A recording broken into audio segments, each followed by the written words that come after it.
What's up, guys? Welcome back to another video. A lot has happened since the last video, so I guess let's just get into it. So when I left off, I think I left off with the carburetor setup for the white tin top. I got it all on. I tried to do a video on how to install it and all that stuff, but I kept running into problems. Like for example, I put the header on it and I wanted to do all studs. So I went to Ace Hardware, I got all the studs they had, I came back, I got that on, and then I went to go put the carburetor on, and I need studs for that. So they didn't have any studs, so it was like 3 days later, I got studs from another Ace Hardware, blah, blah, blah, blah, and that's pretty much how it went. But anyways, the carburetor's on, it runs, again. I actually did some more work to it, but I'll just show it to you. You don't want to see me talking. I'll show you what I did. So let's check her out. Oh yeah, I forgot I did this again. I'll just show you. See if anyone catches it. Okay, so let me show you the carburetor.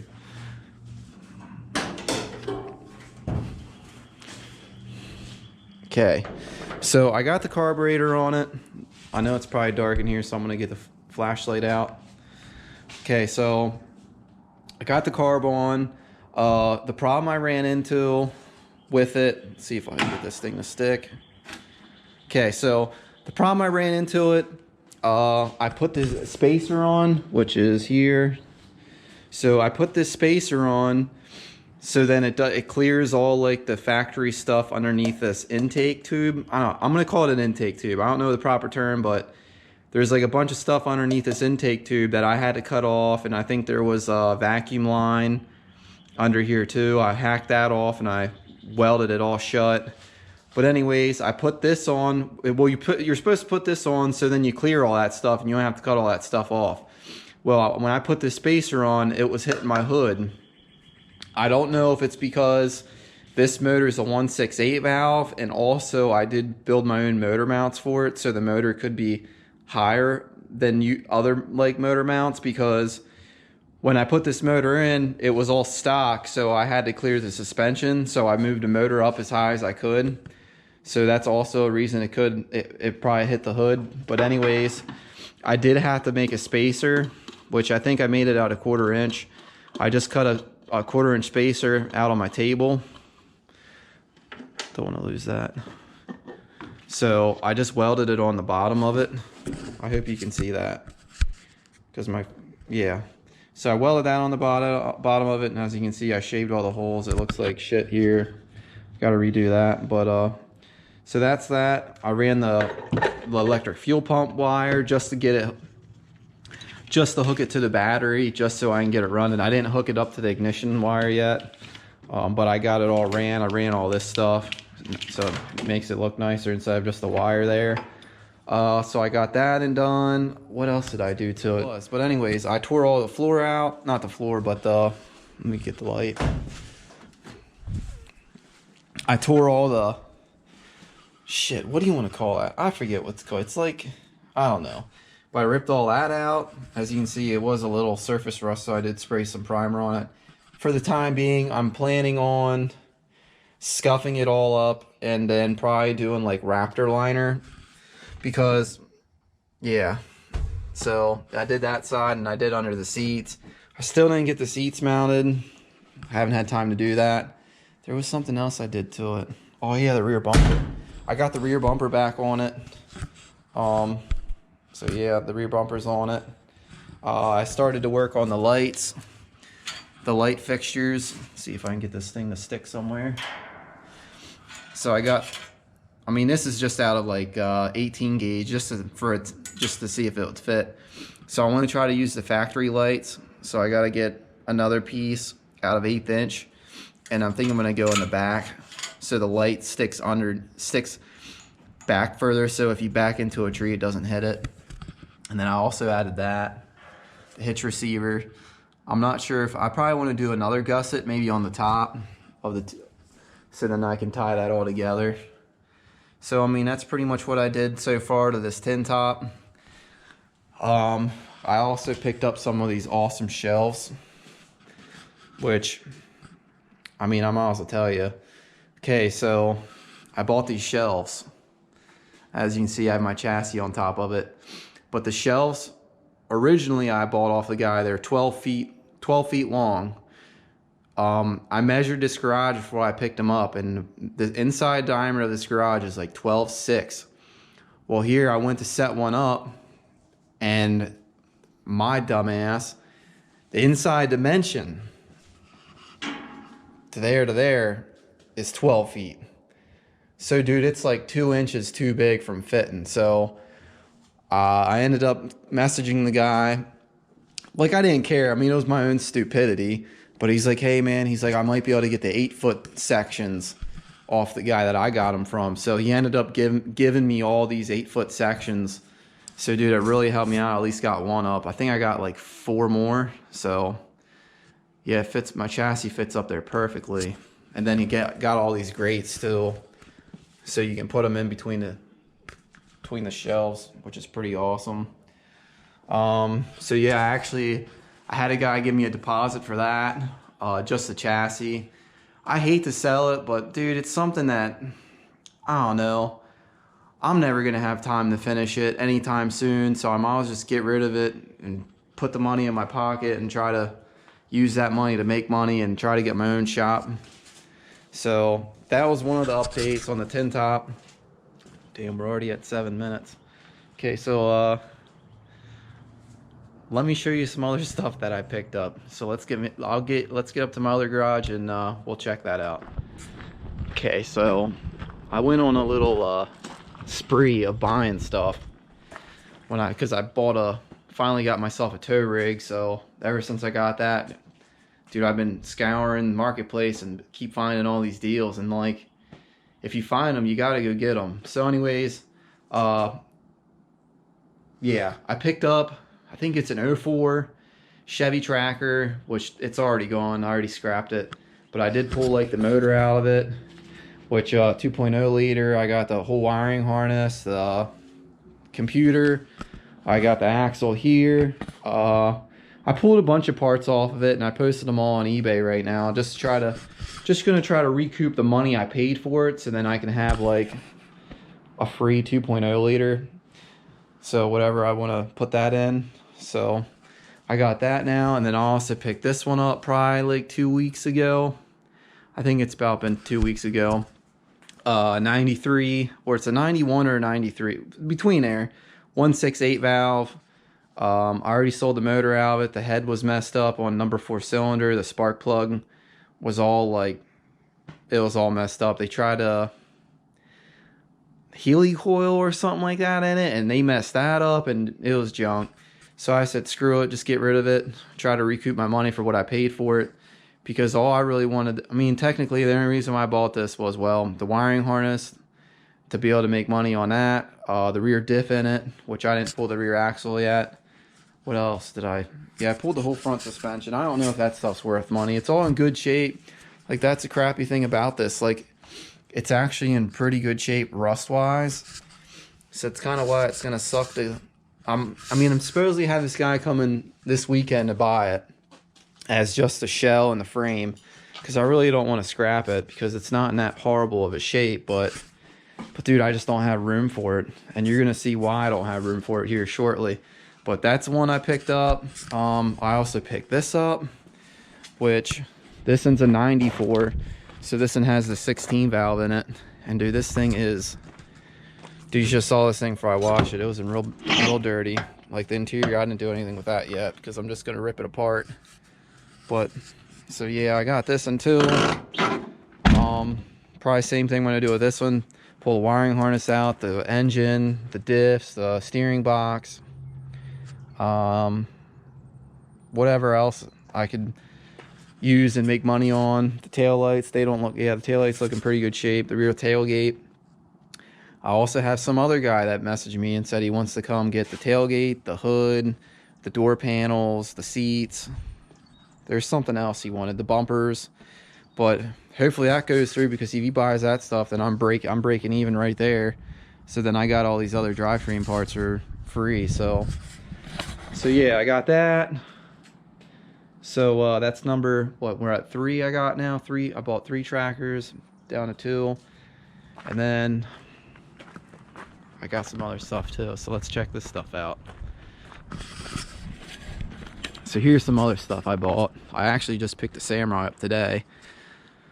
But this truck right here has a story.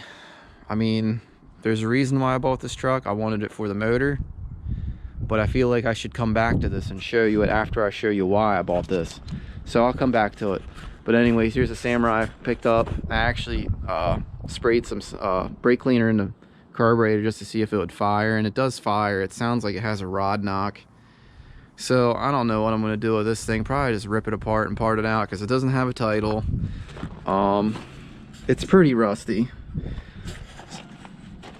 Let me get up here. Yeah, like the guy sold the seats out of it. Yeah, like there's a big hole where the floor, where the cab mount was. Cab mount? I guess that'll work. Body mount. And then back on the floor it's rusted. Rusted there. So I don't know. It's a like, dude, if I mean, I ain't gonna lie, I paid $1,000 for it with no title. I mean, dude, in Pennsylvania these things go for a ridiculous amount of money because there's a guy that all he does is buys them up and parts them out. And dude, he pays good money for them because he knows he can make good money off parting them out. But I mean, it still has a front drive shafts on it, transfer case is still in it, and rear drive shaft. So I figured like all that stuff is stuff that I need to build. I ain't building anything anytime soon, but that's the stuff you want. So if you ever break it, you got spares. So I don't know what I'm gonna do with that. But anyways, let's get to my other garage and I'll show you what I bought that white Tacoma for. Okay, so this is the reason why I bought the white one. Okay, so I'll just show it to you. So here's why I bought the white one. Some guy I know posted this on his Facebook page and I'm friends with him. And it needs a motor, and it's a 4-cylinder automatic. Not a desirable combo, but I paid $1,000 for it. The frame's I guess the frame was replaced sometime in its life, so that's also a reason why I bought it. I mean, it's not in horrible shape, as you can see. I figured, hey, if I can find a motor, put a motor in it, I can either drive it or, well, you know, flip it. Anyways, so I bought this white truck thinking like, hey, dude, well, look, when I went to go look at it, I started it. Dude, it ran good. It moved in and out of gear good. And I was like, dude, let's get this thing on the trailer and let's get out of here. My dumb ass, I gotta show it to you. I gotta show it to you. I mean, dude, I'm not that smart. So let me go show you where I messed up. Okay, so yeah, like I said, I'm not really smart. Sometimes I feel like I'm smart, but I'm not that smart. But anyways, so the one day, like I said, I didn't really look at it much. It ran, it moved, it sounded good, put it on a trailer, brought it back here. And dude, I had it sitting here probably for like 3 days because it was probably sitting here probably for 3 days before I picked up that gold one. And then I was getting a drink out of my refrigerator in my other garage, and I was like, you know what, let me check this engine out and, you know, see what it looks like. Dude, I came up here and I popped this hood, and let's just say I was real surprised. So let me show you.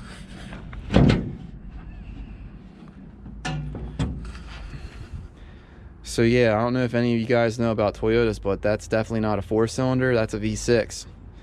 So yeah, I pretty much bought a truck for a motor when it's a V6. So that's how dumb I am. I didn't even look at it. My own dumb stupidity. But anyways, like I would never even guess, because it's a 2-door, it's a single cab, like 4-wheel drive, 5-speed. Like, I'm just gonna throw this out there. It seems like 90% of the time, that's what them trucks are. They're either 4-cylinder 5-speeds or 4-cylinder automatics. So dude, I didn't even know. I didn't even know it. But anyways, I don't really know what I want to do with it. I do have it posted on our marketplace. I think I had it posted on there for 4 days now. And I posted it on for $1,600 just to throw it out there and see if anyone bites. I probably got over, I want to say 20 offers at $1,000. I mean, so I have like 680 into it. So I mean, that's like 320 bucks. Like, yeah, I get it, that's profit, but like, I don't know, like, dude, it sucks. Like, 320 is pretty good. I mean, I guess it's pretty good. But like, dude, I always hear these people getting stuff for like 200 bucks and then selling it for like 2 grand, you know what I mean? Making good profit. I don't know, but I'm thinking I'm just gonna hold out on it. I was thinking about parting it out because like you could sell the disc for good money. What else can you sell? Like some of the interior parts you can sell for good money. Like the seats are in real good shape. Like that's why I was thinking about parting it out, because I could probably make good money parting it out. It just, the crappy part is I paid all the money to do the title work to get it in my name and stuff, because that's how PA is. Like, look at the seats. Like, dude, the seats are in actually really good shape. Like, the interior is pretty decent. The only bad thing is that door panel right there. And this one's nice. Like, dude, it's not even cleaned up. It just sucks the frame's rotted on it. So yeah, that was my another mess up I did. Also, I got one more thing. I mean, technically I didn't pay for it yet, but it's definitely gonna be mine because I'm gonna buy it. But anyways, I mean, I gotta show you guys. So some of you may have watched if you watch any of my videos, in the one videos I did the shock tower install video on that Samurai, well, I ended up buying it. So here she is. Like I said, I didn't pay for it yet, but dude, I'm pretty sure it's set in stone that it's gonna be mine. So it's a 90, I think it's a 92 or a 91. It was 2-wheel drive. I mean, if you want to go way back, I actually bought this I bought this probably like 2 years ago. Dude, it's probably been longer than that. It was all stock, 2-wheel drive. I wanted to keep it and drive it around, but then my one friend saw it and he was like, dude, he's like, you should sell it to me. He's like, dude, I'll build it and stuff. And like at the time, like, I don't know. I was like, whatever, dude, I'll sell it to you. And I sold it to him for pretty much what I had into it. I had to put a new windshield in it, and I think that was like $300 some. I think I paid $1,700 for it. The windshield, I think it had like $2,300 into it. And I'm pretty sure that's why I sold it to him. I sold him the YJ kit on it that I make. I sold him the bumper that I make. I mean, I helped him out with pretty much. I did the bumper. I had the hoop on for it. I helped him install the YJ kit. So yeah, we did a bunch of stuff, transfer case gears, chromoly shafts, and then I also, like the other video, I did the shock tower install along with the frame reinforcement plates. So I did all that stuff to it, and so yeah, I mean, as of right now, I'm not really sure what I want to do with it. Do I want to try to find tires for it and just drive it around and leave it as is, or I don't know. So I don't know. What do you guys think I should do with it? Leave it down in the comments. I don't know. Keep it and just drive it, put tires on it and drive it, or I don't know. Like, the thing with me is, it's like I never really have a lot of free time for myself to work on my stuff. Like everything, I dedicate pretty much all my time to, I mean, I hate to say this, but pretty much make money, because like, dude, nothing's cheap these days. Everything's expensive. Like, I rent 7 garages. I'd like to be able to have my own place one day, and for that to happen, I need money in the bank account. So, I don't know, if I can get some free time, or even if I could find someone to help me, like, do some stuff, like rip cars apart, and, like, clean parts up, and then I can take pictures of them and post the parts on eBay, or make more prototype parts, and then finalize the prototype parts. And, like, dude, there's so much stuff I want to do. It's just, I'm only one person and I can only do so much. So that's a really big downfall for me right now. But like, I'm going to tell you the idea I want to do to it. But I mean, I'm pretty much dreaming pretty good. So my plan for it was Toyota axle swap. It'd be pretty hard to do that. I mean, it might not be that hard, but I wanted to try to keep it street legal and try to stretch the wheelbase. The only hard part about stretching the wheelbase on Samurais in the rears is the gas tanks. you can't really stretch the rear too far without hitting the pumpkin on the gas tank skid plate or the gas tank. So you could probably come back like maybe 2 inches max before it hits the gas tank. But I wanted to do like a 90-inch wheelbase. So I wanted to do maybe like 4 inches maybe rearward, or maybe like 5. Anywhere to get like the rear tire from like maybe like here. Like have the tire like here. And then also do the front, move the front as far as you can without hacking all this off. You know what I mean? Maybe like hack it from here to like, you know what I mean? Maybe like that, maybe, I don't know. Like I thought that would be cool, like extend the front frame rails, push the axle forward, move the steering box, move that forward. And maybe like do it all in leaf springs, like it'd be cheaper. So I don't know, like that's what I want to do. Toyota axles, 35s, stretch a wheelbase to a 90-inch wheelbase, keep it street legal, which Pennsylvania is really strict about, like tires sticking out and all that stuff. So that'd be kind of hard to do unless you went with like a really narrow 35, like a 35, 10, 50, 15. But not a lot of companies make that. I know Super Swampers, they make the Bogger in the 1050. And I think they make another Swamper in the 1050. So, I don't know. Like, dude, I dream way too much. But anyways, I mean, this video is getting carried away. I'm pretty sure I covered everything that that has happened since the last video. I mean, dude, I guess that's it. If you like my videos, definitely like. If you like seeing my videos, I mean, all it is me talking about stuff that I'm doing. I mean, definitely subscribe. And as always, thanks a lot for watching, and have a good day.